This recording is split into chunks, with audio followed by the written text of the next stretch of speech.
Bonsoir à tous et merci de nous rejoindre dans ce journal sur BB24. Voici les titres. La convention de vente seule ne suffit plus pour être propriétaire terrien au Bénin. Il faut désormais remplir certaines formalités contenues dans le nouveau code foncier et domanial. C'est une pratique très souvent motivée par un souci esthétique. De nombreux parents utilisent des crèmes pour éclaircir la peau de leurs enfants, une coquetterie qui n'est pas sans conséquence sur la santé des bébés. Quelle est la place de la formation dans le théâtre béninois? Que font ces acteurs pour parfaire leur art? Nous en parlerons également dans ce journal.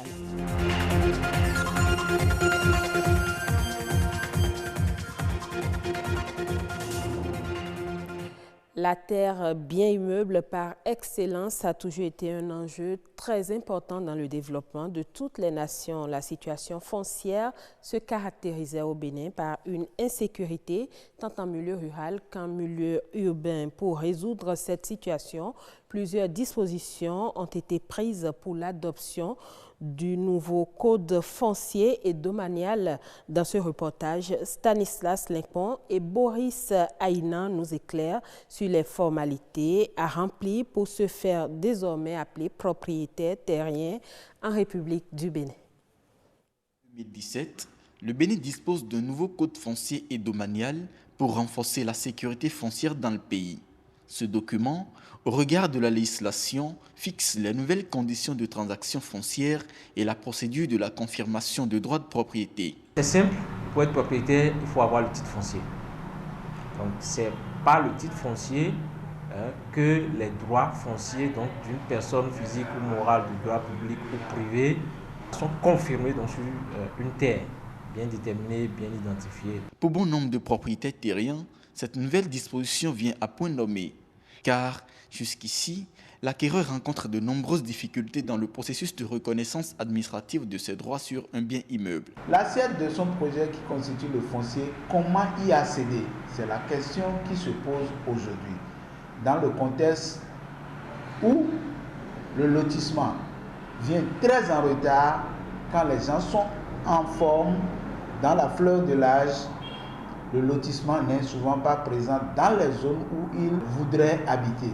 Pour accéder au titre foncier aujourd'hui, selon la loi, il faut avoir une attestation quand on est en milieu rural qu'on appelle ADC. Quand on est en milieu urbain, c'est certainement attestation de recasement. Comment avoir attestation de recasement ou ADC? C'est la croix et la bannière. Les gens ne sont pas suffisamment outillés à délivrer avec célérité ces deux axes. L'ANDF se bat pour la sensibilisation, pour la formation, mais le plus lourd reste à venir. Aujourd'hui, les nouveaux tests viennent corriger ce dysfonctionnement. Ainsi, l'obtention de l'acte de présomption simplifie la tâche aux acquéreurs de parcelles.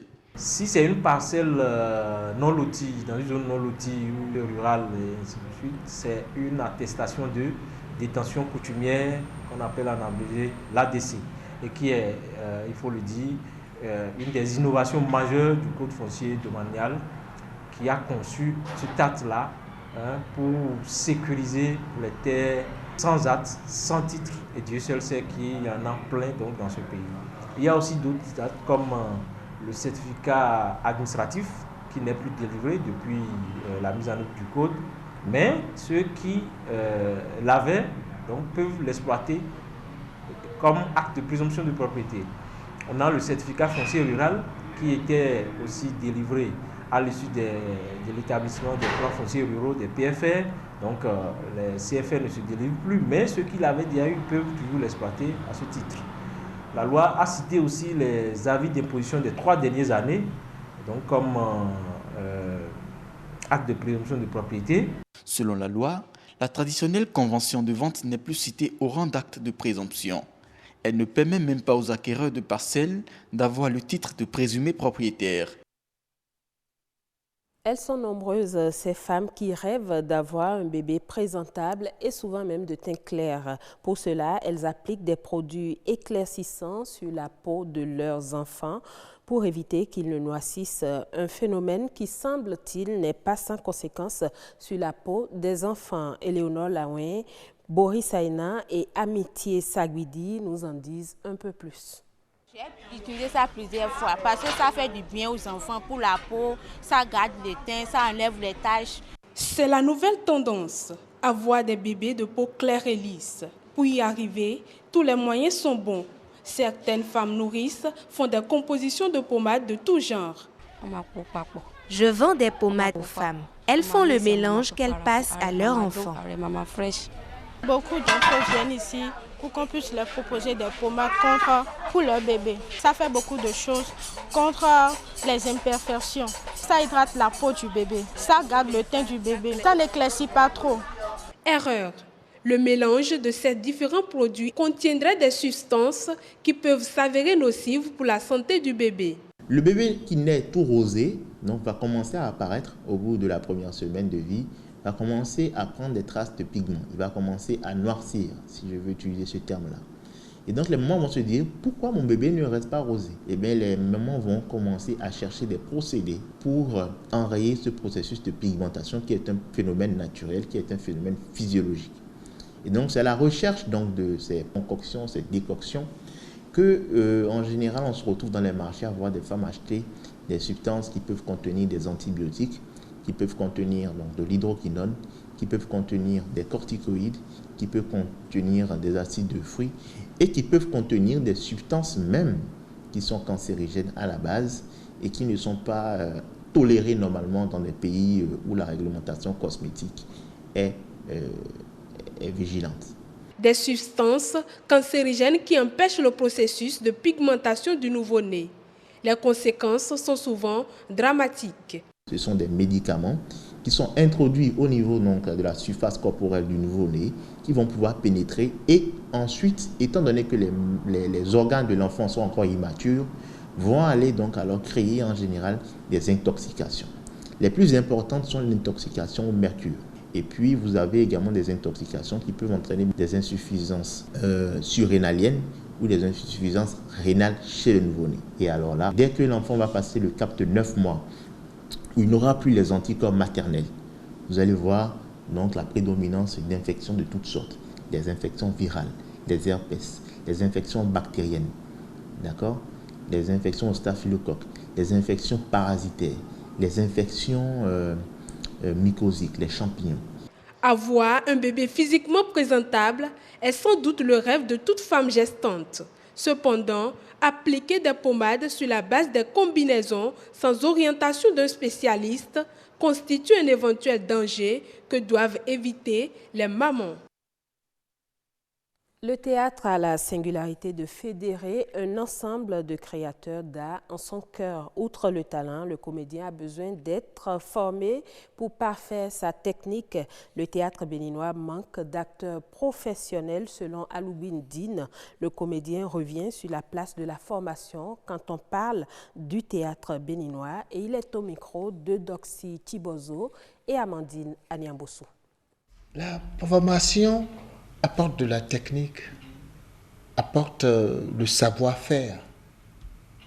Et ce n'est pas des choses qu'on peut acquérir, tout métier s'apprend. Maintenant, on rencontre des surdoués. Bon, ils ne sont pas nombreux. Donc, il faut apprendre un métier. Et le lieu d'apprentissage, c'est l'école. La formation à l'école est une chose, mais la formation continue, c'est encore autre chose. Pour la vie, c'est parce que quand bien même tu es bien formé dans une école et que tu ne continues pas à te faire former, à vivre des expériences nouvelles, renouvelées, à chaque fois renouvelées, avec du travail derrière tous les jours, ben, tu perds le métier. J'ai appris ce métier sur l'État avant de rencontrer Zaman Hara, avec qui j'ai travaillé pendant 10 ans. Et je me suis alors envolé à travers le monde, mais en travaillant dans des troupes professionnelles en France, j'ai compris une chose, que les autres ont des choses que je n'ai pas. Je me suis rendu compte de l'évidence. Alors, je me suis mis doublement au travail pour pouvoir être au niveau des autres. Parce que ce qui me manque, c'est rien que la formation, c'est tout. Les comédiens béninois, allez à l'école. Allez à l'école, bon Dieu. Actualité hors de nos frontières, sur les 9 premiers mois de 2019, le Togo enregistre une augmentation de recettes fiscales de 22,4% selon les données communiquées par la Banque centrale des États de l'Afrique de l'Ouest, BCEAO. C'est la deuxième plus grande augmentation des recettes fiscales dans l'espace communautaire sur la période sous revue, derrière le Mali qui enregistre 35,9% et au coude à coude avec le Sénégal qui connaît également une augmentation de 22,4%. La Banque centrale note à cet effet les performances des régies financières en matière de collecte de ressources fiscales, en lien notamment avec les projets de modernisation de l'administration. Au Rwanda, les producteurs de haricots verts et de piments pourraient bientôt booster leurs revenus grâce au marché chinois. Le Conseil national des exportations agricoles a reçu récemment une délégation de 3 experts de l'administration générale des douanes chinoises. Cette visite devrait permettre d'évaluer les opportunités et les défis dans la culture de ces produits dans la perspective d'une éventuelle exportation vers l'empire du milieu. Pour les analystes, le marché chinois est une véritable opportunité pour le pays qui cherche de plus en plus à diversifier ses exportations agricoles. Fin de ce journal. Merci à vous de l'avoir suivi. Bonne suite des programmes sur BB24.